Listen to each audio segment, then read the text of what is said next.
Hey everybody and welcome.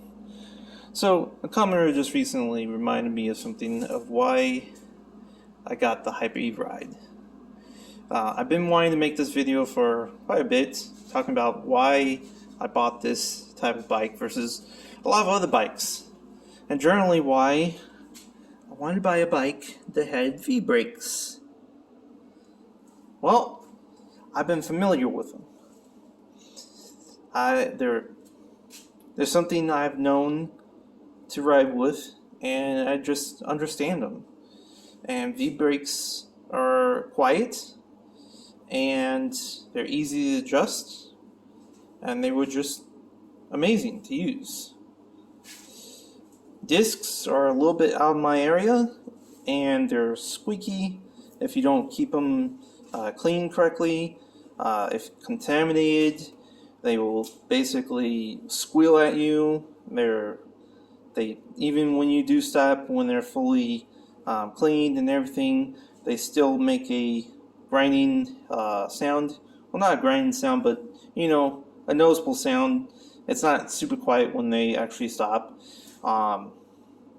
And they're a little difficult for me right now to adjust on myself. I'll still have to do a bit more research on them, but I wanted to get a bike that I'm familiar with, that I know about, the components and everything, and that has a good upgrade platform ability that I was looking for. And the Hyper E ride was perfect. The only thing that I really didn't like, but I was okay with kind of going with it, was this, the threadless system. I would have preferred to have a coil stem, and I was actually thinking later in the future I was going to upgrade this to a coil stem system, but I was like, you know what, I'll just stick with threadless. Because if I had to go with a coil stem system, I would have to figure out how to change the headset, or even convert the headset to a coil system like that, blah blah blah. And it was all that was just going to be a complicated annoyance. So I was just like, bleh. And it had a freewheel system. So I knew and was familiar how these worked, and they were easy to just take off and put a new one back on. And that's actually how this was. This is a upgraded freewheel system that I have on here. This is the Shimano one that has the super low end gearing system, which is a 4 tooth, compared to the stock, which it only goes up to 28. So this was 6 tooth bigger for lower RPM performance. And yeah, it was super easy to remove and put back on, and I don't have to mess with any of the stuff in internals or anything like that, or re-grease anything. If this becomes bad, I just take it off, throw it in trash, and put a new one on, boom, instead of having to maintain the entire hub that cassettes have. So these are easier to work with. Now, I know you're all saying, well, you got a cassette now, what's the idea with going with that? And I've been doing research on how mid-drive systems like pump out their power performance, and it wasn't seeming that a freewheel system would likely take the amount of abuse that a mid-drive power performance would do on a freewheel, because they can snap chains, and so that amount of force that's applied onto the cogs would likely have bad performance on the threads for the freewheel. And a little bit other kind of details, but basically I found that going with a cassette was a little bit more better to go with, even though I really was quite hesitant to really do that. I still would have preferred a freewheel, but yeah. But I went with a cassette, and it's an 8-speed cassette system. Even though I could go with 10-speed, I went with 8-speed because the chain is the same thickness as 7 and 6-speed systems, and they're a lot better in durability wise than the smaller chains that are much more narrower and thinner design. So this has the same thickness as 6 and 7 speed systems, and it just kept with everything like that. So that means if I slap a mid-drive on here, that it's not going to snap a chain so easily as it would for 9, 10, or so forth.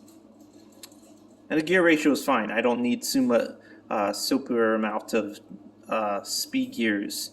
This gives me a 42 tooth large gear and gives me 11 or I think 12 tooth on the highest, the smallest cog. And that was fine. So yeah, I have both situations there for that system, and I have that. I'm gonna go with hopefully a 44 tooth cog system for the front derailleur. I mean the front chain line for the mid drive. That way I get great amount of torque and for hill climbing stuff instead of speed, because I really don't need speed for this bike. I just need range and the power performance. And yeah, so having the V-brake, the disc brake mounts for the both in the front are just a plus. And if I want, maybe later in the future I can go with disc brakes, but right now I'm sticking with V-brakes, and I'm gonna convert the rear as a parking brake system, as I've been saying with a lot of my videos. So I have the coupler right here, although this is not really attached to anything. This is just hanging right over there. If I can get this, as you can see, there's the little pin for that, and that's it. That's just for show for now. But I might remove this cable, put another cable on, and then when I get my friction shifter and a disc rotor and the coupler there, I might put the friction shifter somewhere to make it so I can just crank it all the way up, and so when it's at a stop and it's parked, I just crank it and it locks the rotors together, and boom. And I might do that to the front. As you can see, it does have a rotor and coupler here, but there's nothing tied to it. And this is actually extended all the way so it doesn't rub against each other, because this is not actually trued very well. And the rotor is slightly bent. So yeah.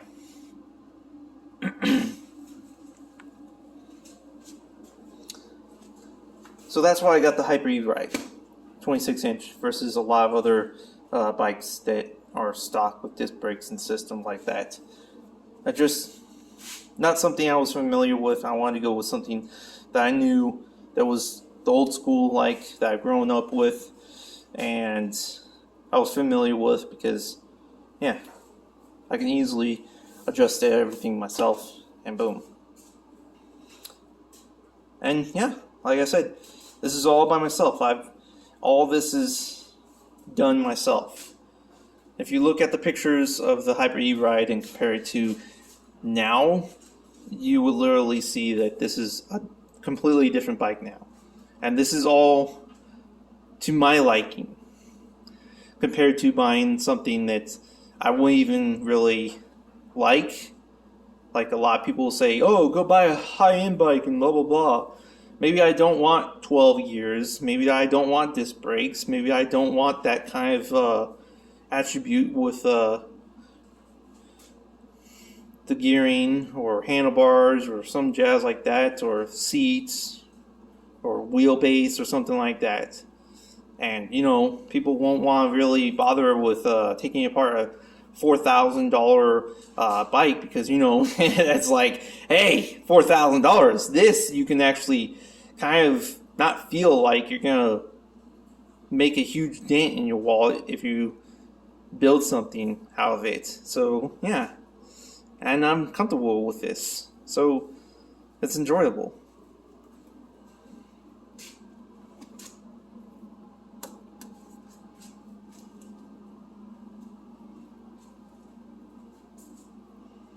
I still have a lot of other parts I still want to do though. I want to get more lights. I want to get my twist throttle or something like that over here. Still keep my shifter and everything. Hopefully I'll be able to keep these. I'm not 100% sure. But yeah, turn signals on this. Brake lights. And then I also want to get a trailer. That way I don't have a 100-pound, 21-pound battery in here. I'll just have it in the trailer and a cable will go there and extend the range by 4 times, because I can get another one of these or a couple of these, like maybe another one or maybe 2 more, and I can get this thing to be like, if I can get this thing to be over 200 miles of range just on flat out electric power, that would be awesome. I mean, heck, you have literally an RV as a bicycle in a sense. And it's compatible with being everything. I wanted a bike that I would be able to still off-road on, but also take it on roads and haul stuff with. And it had everything. It screamed everything that I wanted to do with this bike. Put a rack on top of it, have a trailer, off-road, integrated battery, V-brakes, you know, it had everything I wanted. It was just like the most epic find ever. I was like, yes, this is my bike. And there you guys go. I still can't wait to get mid-drive on this sucker. Oh, that would be so awesome.